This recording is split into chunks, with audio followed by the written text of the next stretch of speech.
Hello friends, வணக்கம். நம்ம இன்னைக்கு என்ன பார்க்க போறோம்னா, ஆட்டோமொபைல் செக்மெண்ட்ல வர்ற ஒரு காப்பர் கிளிப்புங்க. இது டெர்மினல் கான்டாக்டுக்காக யூஸ் பண்றது. இது ரொம்ப ரொம்ப காம்ப்ளிகேட்டட். இது காம்பனண்ட்டை பார்த்தீங்கனாலே உங்களுக்கு தெரியும்.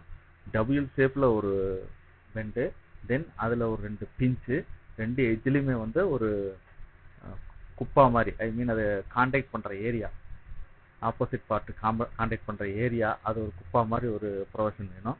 இது ரொம்ப காம்ப்ளிகேட்டட். இது எப்படி பண்ணலான்னு பார்க்கலாம். இது ஒரு டாஸ்க்கான ஒர்க் தான். இந்த ஒர்க்கு நான் பண்ணுறதுல ரொம்ப இன்ட்ரெஸ்ட் எடுத்து பண்ணுறேன். வாங்க பார்க்கலாம்.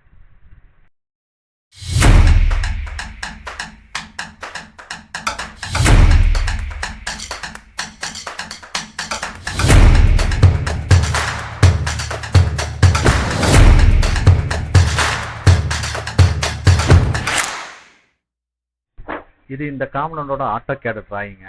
இது ஒரு டூல், ஒரு காம்பனண்ட்டுக்காக எவ்வளோ டிராயிங் போட வேண்டியது இருக்கு பாருங்க. 3 டிராயிங் போட வேண்டியது இருக்கு. இது அந்த டூலோட டபிள்யூ பெண்டிங். ஓகேங்களா? இது வந்து அந்த நாச்சிங் உள்ள ஒரு 3 mm அப்புறம் ஒரு நாச்சிங் எடுக்கணும், அந்த நாச்சிங். இது வந்து அந்த எம்போஸ், ரெண்டு சைடும் கார்னர் எம்போஸ் வந்துச்சுல, அந்த டூல்.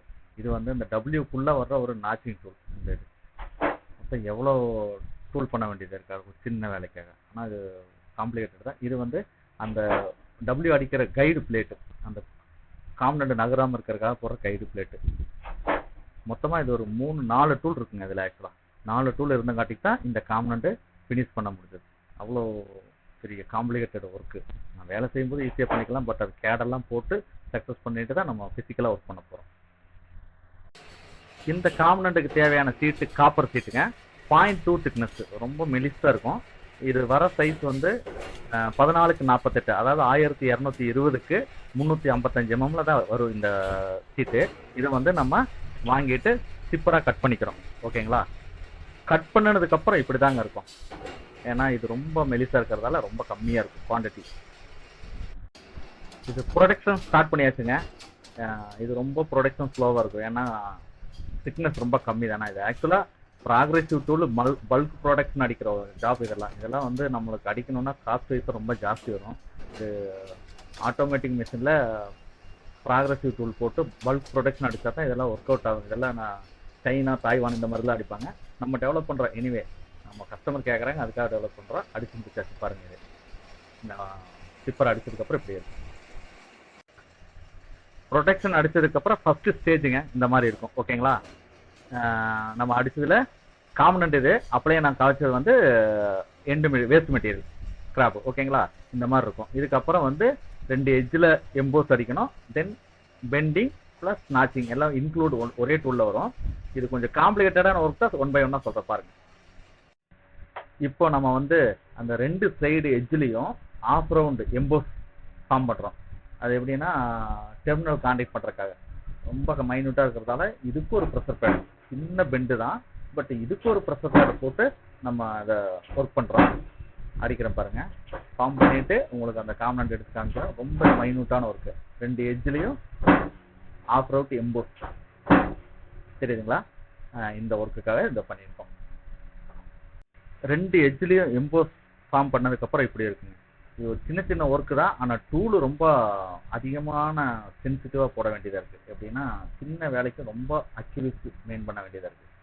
பாருங்கள், இந்த 2 எட்ஜில் சின்ன 2 ஃபார்ம் தான் பண்ணணும். அந்த 2 ஃபார்மிங்கை வந்து ஒரே இதில் வர்றதுக்காக ப்ரெஷர் பேடு டூல் போட்டோம். அந்த டூலை போட்டு ஃபார்ம் பண்ணியிருக்கோம். அடுத்ததும் இதே மாதிரி ஃபார்மிங் டூல் தான், பட் அதுக்கும் ப்ரெஷர் பேடு டூல் போட்டு உள்ளேயே நாச்சிங் கட்டிங் பஞ்சு வச்சுருக்கோம். அது பாருங்கள், அது கொஞ்சம் நல்லாயிருக்கும். பெரிய வேலையை ஒரு சின்ன டூல்குள்ளே கொண்டு வந்து வச்சுருக்கேன். பார்க்கலாம். அடுத்த ப்ராசஸ்க்கான டூல் அசம்பிள் பண்ணிட்டு இருக்கேங்க. இது ஆக்சுவலாக ப்ரொடக்ஷன் ஜாப்பு சைனா, தாய்வானில் அடிக்கிற மாதிரி காம்பனண்ட். ஏன்னா இது நிறையா அவங்க தான் ரா மெட்டீரியல் ரொம்ப சீப்பாக கிடைக்கும். அவங்க அடிக்க வேண்டியது அந்தளவுக்கு ப்ரொடக்ஷனும் அவங்க எடுப்பாங்க. நம்மளால் எடுக்கலாம், பட் நம்மளுக்கு அந்தளவுக்கு ரேட் கோட் பண்ண முடியாது. ஏன்னா அங்கெல்லாம் நம்மளுக்கு ஒரு உதாரணத்துக்கு ஒரு 10 ரூபாய்க்கு நம்ம கிடைக்கிற பொருள் அவன் 3 ரூபாய்க்கு மேனுஃபேக்சரிங் பண்ணிடுவான். அந்தளவுக்கு அவங்ககிட்ட சீப் காஸ்ட்டாக இருக்கும், லேபர் சீப்பாக இருக்கும், அவங்ககிட்ட ரா மெட்டீரியலும் ரொம்ப சீப்பாக இருக்கும். நம்மளே அவங்ககிட்ட இருந்தாலும் வாங்குறோம். வாங்க இந்த டூல் எப்படி அடிக்கிறோன்னு பாருங்கள். ஃபஸ்ட்டு அசம்பிள் பண்ணி உள்ள காம்பனண்ட் வைக்கிறேன். காம்பனண்ட்டை வச்சு ப்ராசஸ் பண்ணுறேன். இதில் என்னென்னா 2 ப்ராசஸ் நடக்கும். ஃபஸ்ட்டு அந்த சிலிக்கான் ரப்பர் க்ளோஸ் ஆகிற வரைக்கும் பெண்டிங் ப்ராசஸ் போகும்.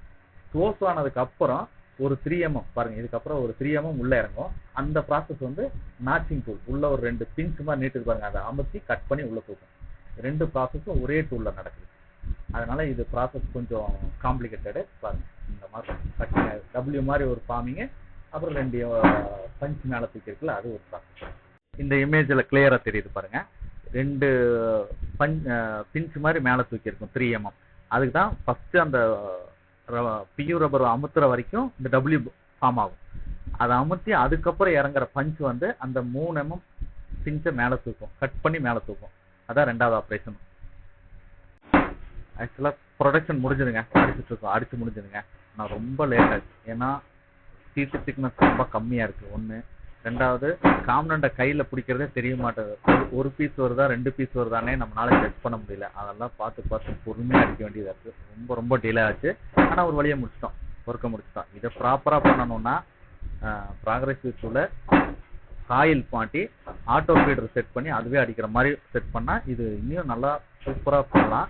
பட் அதுக்கான அளவுக்கு அது குவான்டிட்டி மாஸ் வேல்யூம் வேணும், அது இல்லை ஒன்று. 2வது நம்மகிட்ட அந்த அளவுக்கு ஸ்ட்ரக்சர் இல்லை, இன்ஹோம்ல அந்த அளவுக்கு ஸ்ட்ரக்சர் இல்லை. இதெல்லாம் ஃபியூச்சரில் டெவலப் பண்ணுவோம். பட் இப்போ இந்த இருக்கிறத வச்சு இந்த காம்பனண்ட்டை நம்ம கம்ப்ளீட் பண்ணிட்டோம். இந்த வீடியோ பார்த்ததுக்கு ரொம்ப நன்றி. தேங்க்ஸ்.